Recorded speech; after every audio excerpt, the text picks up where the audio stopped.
remercier de votre présence pour parler sport à l'occasion de ces assises du sport. Le sport occupe dans notre société une place fondamentale et c'est bien, mais peut-être médiatiquement parle-t-on un peu trop de sport qu'on appelle de haut niveau et pas assez du sport pour tous, celui que vous animez dans vos clubs respectifs. Mais je crois que votre rôle est fondamental dans la vie de nos sociétés. D'une certaine manière, vous avez une mission qu'on peut qualifier de service public, en tout cas une mission qui est très certainement d'intérêt général. On se retrouve ici pour la deuxième fois sur les questions de nos assises sportives. Je vous rappelle que nous avions décidé en 2010 de faire un peu un diagnostic pour repérer dans quelle situation se trouvait le sport à Brest et bien entendu en référence avec les pratiques sportives ailleurs, essayer de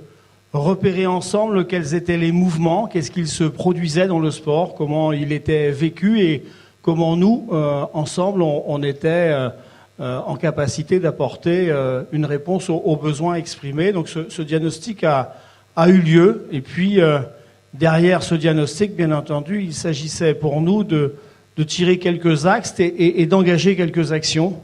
On en a fait beaucoup. On a réuni des commissions, beaucoup travaillé et on arrive maintenant à ce niveau 2 de notre analyse et de notre réflexion. Gaël va faire un petit retour sur où on en est, alors collectivement, qu'on soit bien clair. Ce qu'on vous présente ce soir, ce n'est pas ce qu'a fait la ville ou ce qu'a fait Brest Métropole Océane, c'est ce qui a été collectivement fait. Certains projets, nous ne sommes pas intervenus, nous ne faisons que rapporter des projets intéressants que vous avez menés ici dans la salle. Aujourd'hui, on est vraiment sur un outil stratégique pour une multitude d'acteurs. C'est vraiment dans ce sens que la démarche projet sportif territorial, elle a eu besoin de se mener puisqu'on avait besoin d'avoir une lisibilité sur l'offre sportive. Voilà. Donc c'était l'objet, en fait, en 2010, de ce diagnostic, de pouvoir dresser un panorama du sport à Brest, de le mettre en perspective avec les différents enjeux pour que les acteurs derrière puissent donc se saisir de cet outil sportif pour développer leur domaine d'action. Et à quoi il sert ce document ? C'est l'idée d'avoir un guide d'action collective. D'accord ? Donc un guide d'action, de coordination et de prospective qui permettent sur les années à venir aux acteurs du sport, de près ou de loin, de savoir comment ça se travaille le sport à Brest. 2 axes qu'on aura, c'est le sport en entreprise. Donc comment on arrive à injecter une activité physique minimale aujourd'hui dans les entreprises, puisqu'aujourd'hui c'est un gros volume de public. Et deuxième point sur lequel on doit travailler, c'est donc sport et jeunes, donc en lien aussi, comme on le disait, avec les acteurs du sport, les acteurs de l'éducation nationale. Comment on arrive à mieux rentrer dans le monde scolaire pour leur proposer une activité physique minimale. Les 3 projets sur lesquels on a vraiment besoin d'avancer, et puis là on avancera vraiment que si on réfléchit ensemble de manière décloisonnée. Premier projet, c'est l'Observatoire du sport. Donc l'idée là en fait, c'est on a travaillé un diagnostic en 2010. On voit déjà aujourd'hui que certaines données arrivent à être assez désuètes. Le fait d'avoir un diagnostic très complet, on voit qu'il y a certaines données qu'on utilise tous les jours, qu'on a besoin d'actualiser, mais qu'il y a sur d'autres, on aurait besoin d'avoir des études thématiques plus approfondies car les enjeux sont importants. Donc l'idée là, donc en partenariat avec l'UBO, l'UFR STAPS et avec l'agence d'urbanisme de la DEPA, c'est de construire un outil qui permette de caractériser la vie sportive au quotidien. Donc concrètement, comment ça va se faire, puisque du coup vous allez être conviés à y participer donc à partir de fin 2013, début 2014. Ça va être tout d'abord par la mise à jour des tableaux de bord. Donc certaines données clés en fait sur les effectifs, etc. auront besoin d'être mises à jour donc annuellement. Et après, en complément, l'idée c'est d'avoir des études thématiques sur les enjeux, sur les sujets où on a repéré des enjeux forts. Deuxième sujet sur lequel on sera efficace que si on réfléchit vraiment collectivement, c'est partir vers la mutualisation des moyens. Donc les ressources du sport, qu'est-ce que c'est aujourd'hui? Vous allez me dire, c'est assez large. Donc il y a d'un côté, par exemple, la question de l'emploi, du bénévolat, mais il y a aussi la question des déplacements, il y a aussi la question des appels à projets. Et donc là-dessus, aujourd'hui, on a vraiment besoin de se structurer. Donc concrètement, comment ça va se passer si on parle en question d'emploi? L'idée, là, c'est dès septembre prochain, on va trouver un outil qui soit pragmatique. Donc là, on sera plus sur une échelle pays de Brest, voire départementale, pour justement avoir une vision globale des ressources et permettre justement de mutualiser nos ressources humaines sur les différentes disciplines, mais aussi sur du volet administratif, etc. Et troisième projet structurant, qui va constituer un levier sur de nombreux domaines, c'est la question du réseau social sportif. Donc on avait repéré les lacunes en termes de communication, etc. Là, l'idée, c'est vraiment de construire une plateforme numérique. Donc la première idée, c'est de connecter les pratiquants avec la pratique. Alors la pratique, c'est soit les clubs, donc on a les 225 clubs, mais c'est aussi les sites de pratique. Donc des espaces naturels, des espaces urbains. Donc l'idée avec une géolocalisation, c'est de permettre l'accès directement à la pratique pour une personne qui soit sur Brest, qui soit brestois ou qui soit de passage à Brest. Donc avoir vraiment cette lisibilité sur l'offre sportive. Et un troisième point aussi essentiel sur les ambitions du réseau social sportif, c'est de générer du lien social. Ma présentation s'articulera autour de 3 temps. Je déclenche le chrono parce qu'on m'a demandé de tenir les délais. Le premier temps, c'est de vous montrer que je considère qu'on est à une période charnière dans l'organisation du sport en France, c'est qu'on démarre une 3e époque.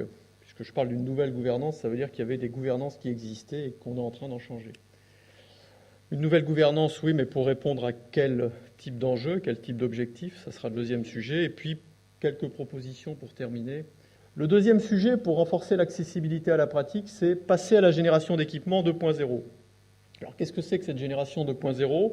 Ce sont des équipements sportifs qui doivent être pensés comme les piscines ont été pensées au cours des années 90. C'est-à-dire des équipements qui ne soient pas pensés uniquement pour les scolaires et les clubs, mais des équipements qui soient pensés pour tout le monde, pour toute la famille, pour toutes les catégories d'âge, pour les auto-organisés et pour les organisés, c'est-à-dire des équipements dans lesquels on puisse développer de la mixité sociale, c'est-à-dire des équipements où on puisse accéder lorsqu'on n'est pas licencié. Si je veux faire une partie de futsal avec des potes, il faut qu'à un moment donné, je puisse avoir dans un complexe certes, le gymnase normé pour la pratique compétitive, mais à côté, un espace qui ne le soit pas et qui soit ouvert à tous.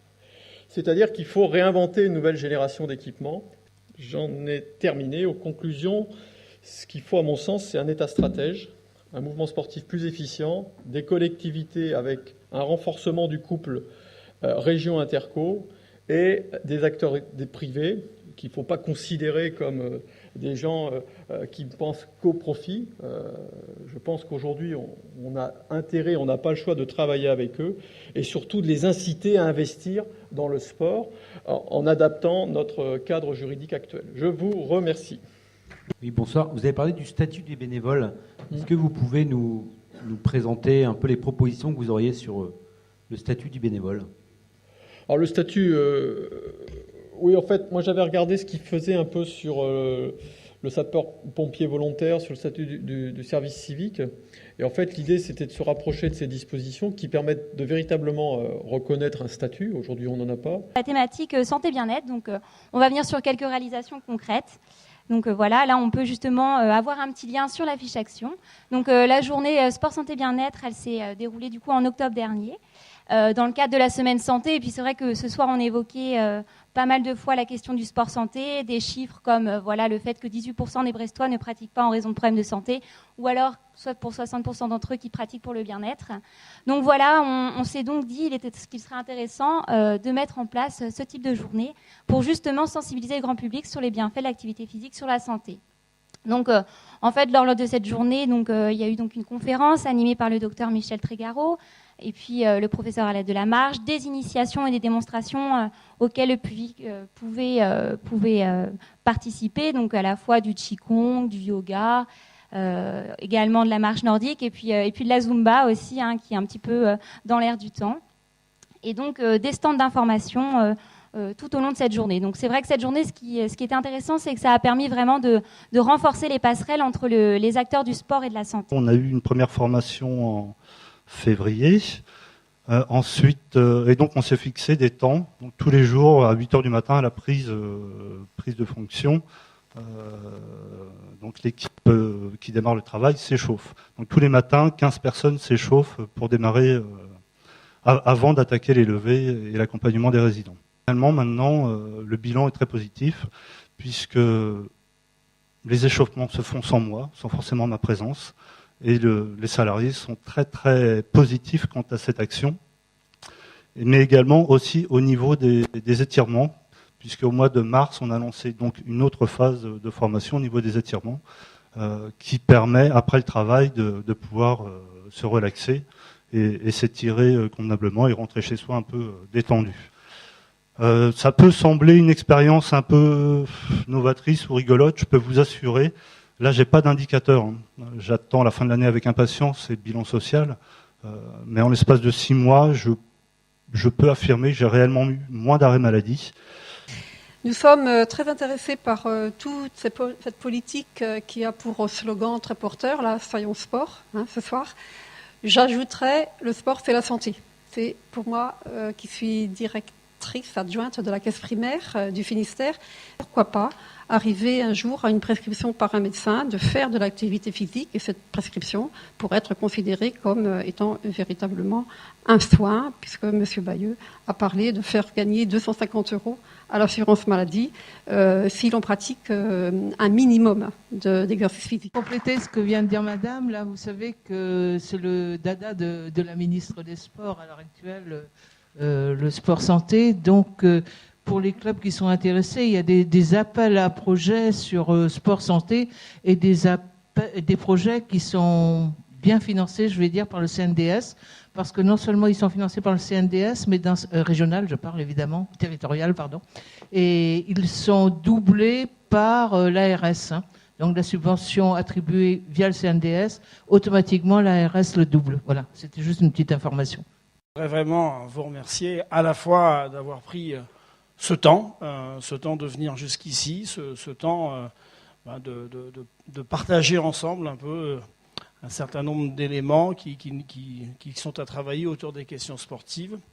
Je crois qu'on a essayé ce soir, avec d'abord Gaël et Charlène, de vous rendre compte un peu de la situation de ce projet sportif territorial. Vous le voyez, ce qu'on peut repérer, c'est que c'est d'abord un être vivant, c'est pas quelque chose qu'on veut plaquer, c'est quelque chose qui, sans arrêt, bouge, et pour qu'il bouge et qu'il fonctionne et qu'on soit capable de repérer ce qui avance, il faut continuer de travailler entre 2 assises à ce que les commissions fournissent un certain nombre de travail. On vous invite à prendre le pot de l'amitié au